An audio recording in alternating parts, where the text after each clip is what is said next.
As a part of the spring cleaning, I thought that I would make sure to remind you of your silver pieces that are hiding in your jewelry boxes or in your pantries. And spring is really the perfect time to take them out and make sure that we give them proper care so they can serve us for a very long time. Today, I will be showing you how to best take care of your silver pieces. And no, we won't be using aluminum foil. And before we start, I want to make sure that you know that you actually have solid silver pieces at home, because the care that we give to silver plated items versus solid silver are very, very different. First way how you can make sure that your pieces are solid silver is to look for hallmarks or purity marks. So for example, these two candelabras that I bought at an antique store in Palm Beach, I would look for an engraving sterling that it says right here, and that tells me that this is indeed solid silver.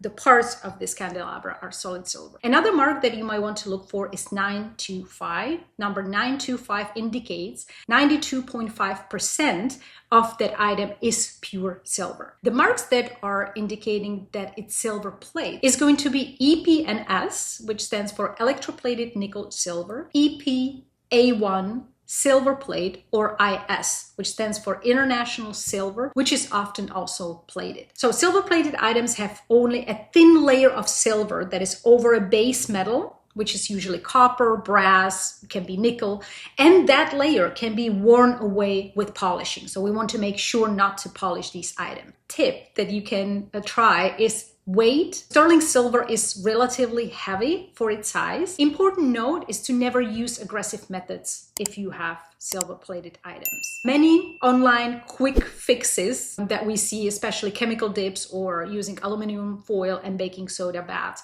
can damage plated silver permanently. It can strip that layer that we were talking about and just leave you with the base metal that is going to be showing. Now, professional conservators share a consistent philosophy, which is removing tarnish while removing as little of the actual silver as possible. Tarnish is actually a silver reacting with sulfur in the air. So it appears like dirt, and some people might think that it's actually a layer of dirt, when in fact it is a chemical change that appears on the surface. So every time that we polish, we remove a microscopic layer of the actual metal. So over time, if we're going to excessively polish, it's going to soften some of the engravings, it can soften the edges, and it can get rid of the details. Step number one, start with washing, not polishing. Oftentimes, the dullness that we see can be just surface grime. So if we use warm water and mild dish soap, we're going to wash gently with a soft sponge or with a cloth, and then we're going to rinse thoroughly and dry immediately. And this might restore the shine that we're missing and the brightness. Step number two is using a mild polish. So you always want an approved one that is not going to be too abrasive. Choose one that is labeled specifically for silver. Number three is the technique that we're going to be using. We want to avoid unnecessary force. So this is really where the refinement matters. I want you to take a soft cotton cloth and apply a small amount of polish on top of it. Rub it gently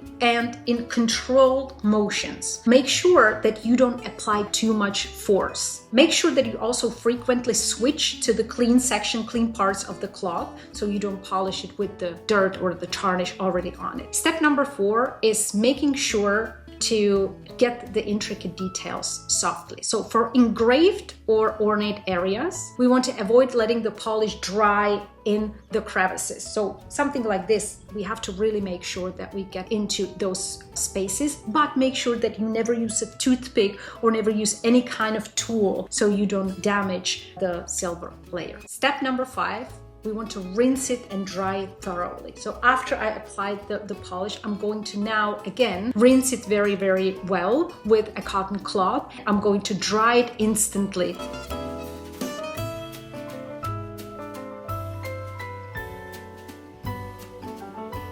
We're onto the storage, where the true secret to your bright silver really lies.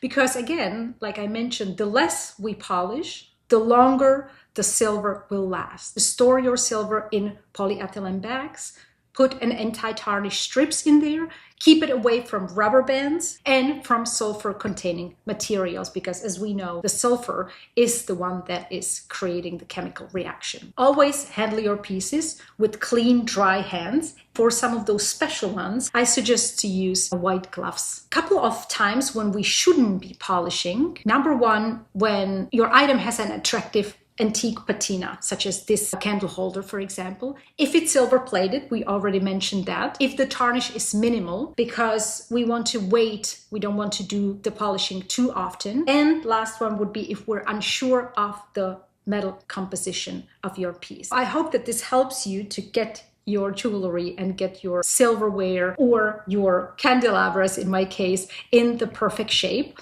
I also want to mention one last thing, which is that we actually should call, according to etiquette, silverware only the pieces that are actually made of silver. Anything else that is from stainless steel, for example, we are calling flatware. Please share in the comment section if you use these methods, how did it go? And also share some of the pieces that you have, especially the ones that were passed by through generations. I always love to read the fascinating stories about different pieces that people have at home.